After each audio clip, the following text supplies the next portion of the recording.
Good morning and welcome to Agriculture Live. My name's Rebecca Shields. Now, don't go anywhere. I don't want you to miss this episode. It's going to be a good one. We're diving deep into the theme of why disabilities shouldn't hold you back from a career in agriculture, which really is an essential topic for the future of the agricultural industry. If you've got any questions, comments, please put them in the chat and we'll get to them when we can. So, over to you, Mike. Would you like to introduce yourself? Yes, good morning, Rebecca, and good morning, everybody. My name's Mike Duxbury. I'm the Chief Executive of Inclusive Farm Scotland at Robert, and also the Managing Director of Inclusive Farm Bedfordshire. Fantastic. So, Mike, for those that don't know, you are one of the UK's only blind farmers. So, can you tell us about your disability and your story? Sure, yeah, no problem. Well, many people who know me knows the story, but I lost my sight at 6 years old, so I am totally blind. But I knew from a very young age my passion for animals and my passion for the farming industry was my burning ambition to be a farmer. I know lots of people want to be footballers or rock stars or whatever it might be. I just wanted to be a farmer, and I made sure that my drive from that age, although I knew I was different, I wanted to be the same as everybody else, if you like. So that's what I did. I dedicated my young life to learning as much about agriculture. I went to agricultural college as the first blind person at Morton Morrell. And I've then, since that day, long time ago, I've had a career in the animal feed industry as a qualified nutritionist. I've also worked on a stud farm looking after pigs.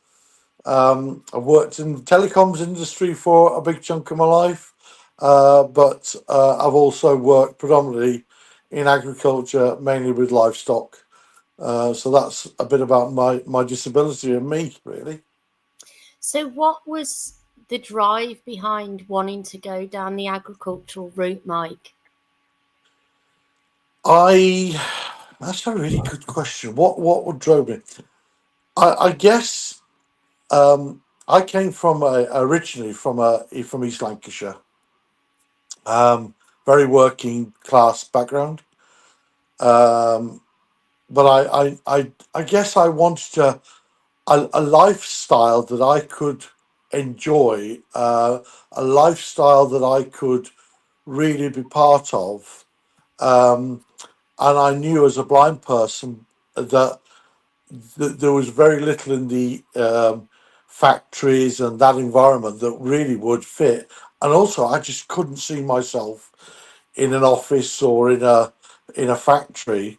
And I've always had a passion for animals, so I guess it was the animals that drove me. And then, of course, when I first met my first lot of pigs at the age of 8, well, I was hooked. I was absolutely hooked on pigs, and I'm still hooked on them today. And are you from a farming family, Mike? Yes, I'm from a farming background. Well, I grew up on a farm, actually in Worcestershire. I spent because I went to boarding school at Worcester, and I was brought up on a farm there, and I worked predominantly with cattle and sheep. But I knew I still love that. I love the outdoor life. I love the struggles that farming, and it's tough life. But to me, the more it's hard to explain. I suppose that toughness and that battle with nature, battle with the elements, seeing animals grow and develop, just just really floated my boat, if you like. I guess some people may have said to you, "What, you can't do farming because you're blind." What challenges have you faced? Tell us about that. Oh, well, my teachers, all the people who should have supported me never did, Mm. and it was the most unexpected people. who were great. So yes, I was told when I sat down. Funny enough, we were asked at 7 years old in the classroom. In fact, an old school friend of mine recently reminded me of this, and asked us what we'd like to be when we're older. And of course, you have the footballer, the rock star, the teacher, the whatever. And they got round to little old me, and I said, "Oh, I just want to be a farmer." And the answer from the teacher was, "Don't be silly, Mike. Blind people don't farm." Mm.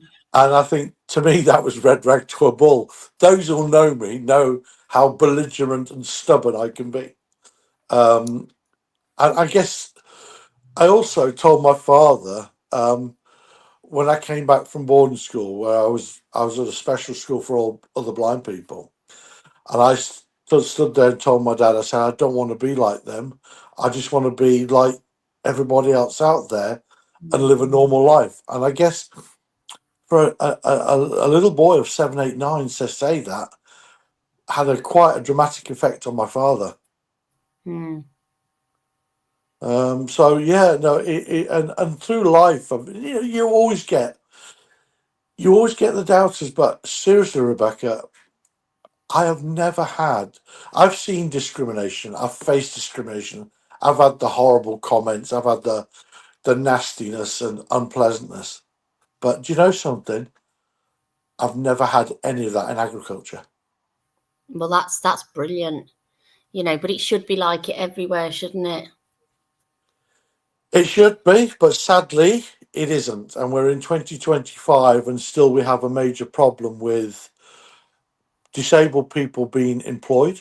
Um, I'll just throw some very brief stats because this will shock your audience.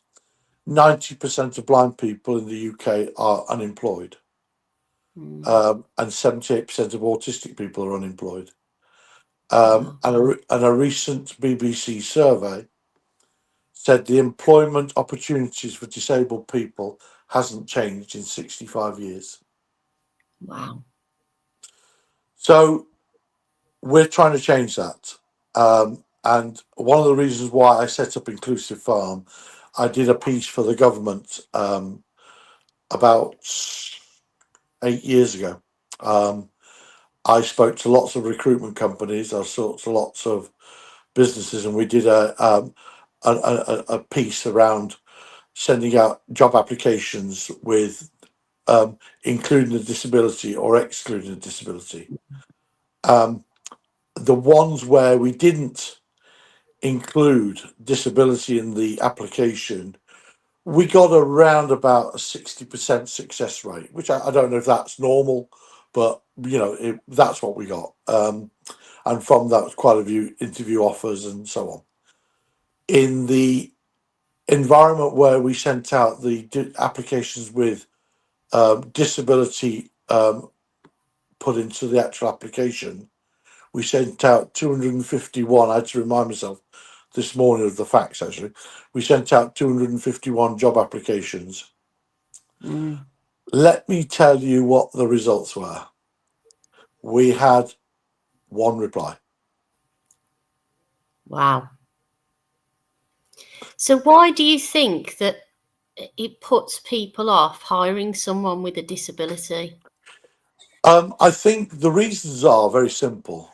Lack of education. I don't mean education as in these people are stupid, Mm. but if you go back to the 50s, the 60s, and the 70s, there was a lot of people, especially in my world as a blind person, we were seen as telephonists in banks. We were seen as basket weavers, piano tuners, and this, if you like, stereotypes. And stereotypes in this world, really do stick sometimes. And I think employers, especially, I think it's a fear. I think it's a lack of understanding that they think, oh, they assume that a blind person is somebody who bumbles around with a white stick or a guide dog, and whatever. But it just simply isn't like that. Technology is so good today. I mean, when I went to agricultural college, There was no books around agriculture. I'd just sit there in a lecture and then run back to my room and put it all on a pocket tape recorder. And that's how I got through college. Mm. Nowadays, I've got iPhones that talk to me. I've got technology that does everything, AI, all the stuff that's on it, but yet we're still not getting people to employment. Now, Do you think the increased cost of doing it might put people off? where's the increased cost? That's the point. There is no increased cost. I mean, there is a government organisation called Access to Work. So any extra costs that businesses need is supported by the government. So there's no the support for businesses. I mean, when I joined Vodafone back in 1999, 98, technology was only just starting to break through. Yet Mm. I went from the call centre to global head of accessibility. Wow. Yeah, and that wouldn't have happened unless I was good at my job. Absolutely not. And I think what was the icing on the cake for me, and I won't name the company because it's not fair, but it wasn't yours. You're all right. It wasn't an expert.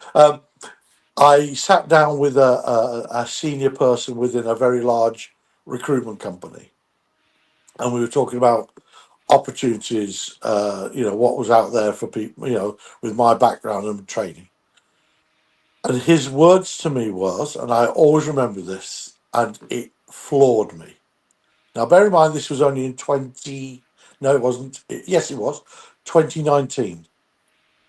So not Sorry, even that Mike. long ago. No, sorry, Mike. We do not do jobs for people like you. I can't believe that. This is true.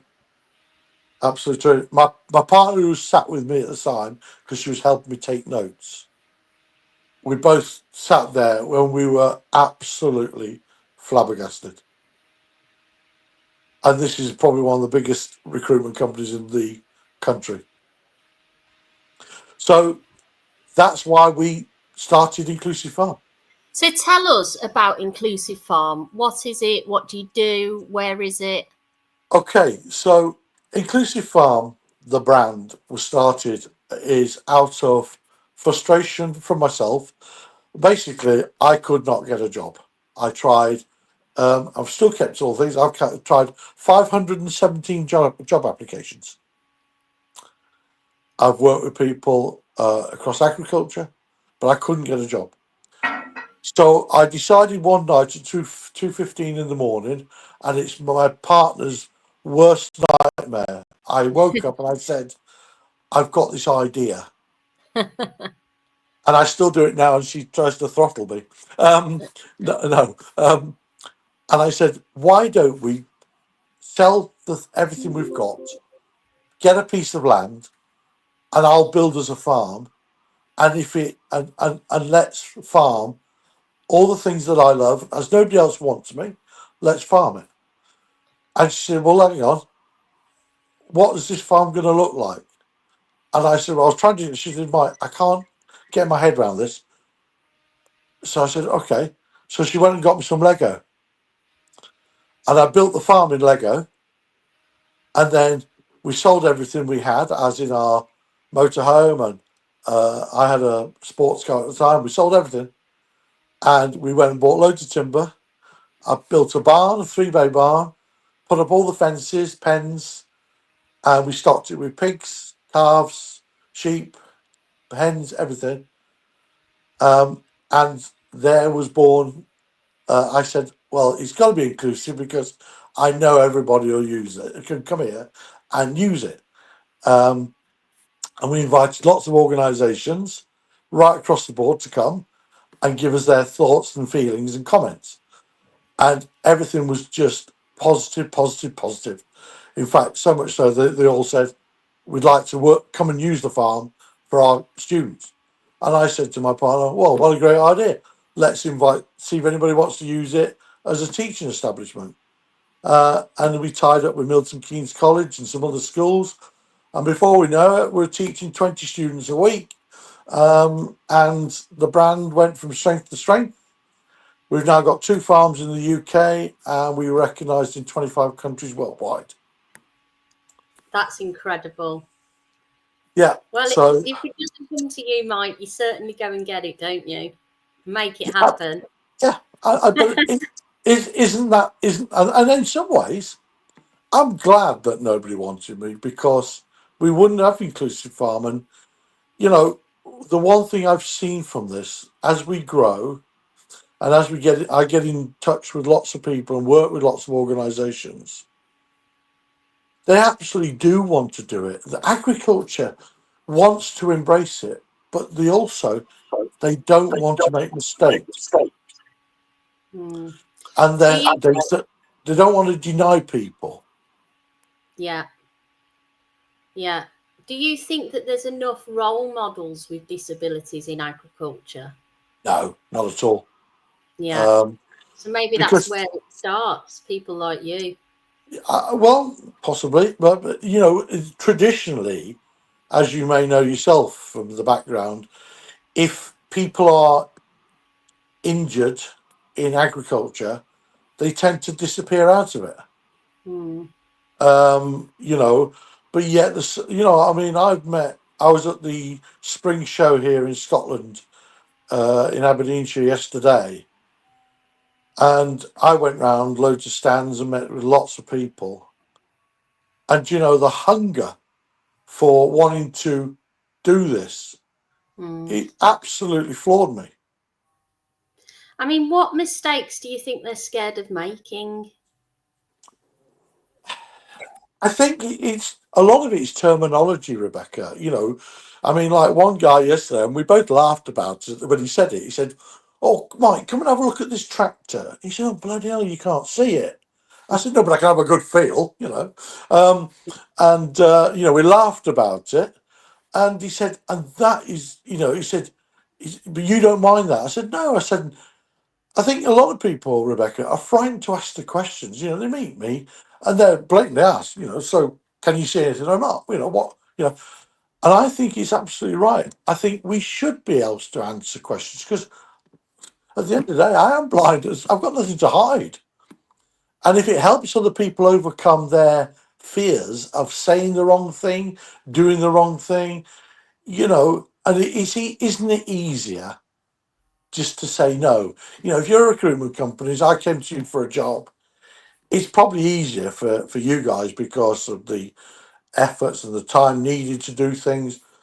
It is. I'm not saying you do it. I'm saying, but the easiest thing is to say no. Sorry, at this moment, there's nothing because people are afraid of it for whatever reason. So, what are the benefits to employers of hiring someone with a disability? Tell us about your superpower, Mike. Well, one thing you will get is loyalty. That's the first thing. You will get somebody. One thing that, as a disabled person, the one thing we are really good at is problem solving. We every day of our life we're faced with a barrier which we have to overcome. So we're very good at problem solving. We're also very dedicated to what we do. Fortunately, because I've lost my sight, I'm very good. My brain seems to be very good. So, I can, anything I learn in a business, I can stand on the stand and regurgitate. When I used to be in the feed industry, I knew every single feed and its breakdown and the percentages of oil, fiber, and proteins, and this and that. Just off the top of my head. So we are very, we have a lot of skills that a lot of companies can benefit from, and we've already shown that really has an impact on the bottom line. Hmm. And didn't you say that some of your other senses are heightened more than the What? average Joe? Well, they would, but my hearing would be better if I didn't play in a rock band, which I'm sure doesn't do me much good because I don't wear earplugs. Um, yeah, no, they are. My hearing, my sense of touch, my sense of smell. I mean, I can go onto a farm, and I can pick up many problems with animals purely by smell. Wow, that's incredible. And Of course, when it comes to lambing, who better than to have, if you have a problem with a ewe trying to lamb down a couple of tangled up twins, than me get my hands in there who's got my eyes in my fingers. So good. So So why is it important that, you know, companies make diversity and inclusion a real priority within their business? okay, it's very simple. Look, we're in a world at the moment, as you're fully aware, and your listeners fully aware. Agriculture is under huge pressures from vast different directions. We've got what's going on with the government over inheritance and farm payments and the environment and food security and food supplies, plus the battle with the elements, global prices, and I could go on. Okay, so that's on one hand. Number two is the new blood coming in agriculture has dropped considerably. We are desperate for new blood.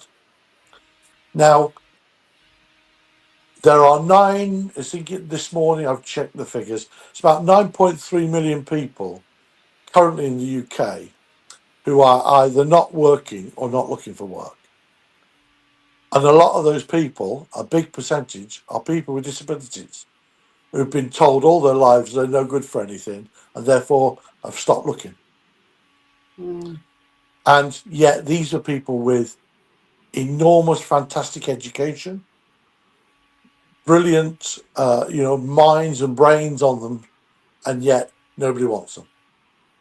But Mm. also, more than anything, look at agriculture. What we're having to do at the moment, many farms are having to diversify in practices.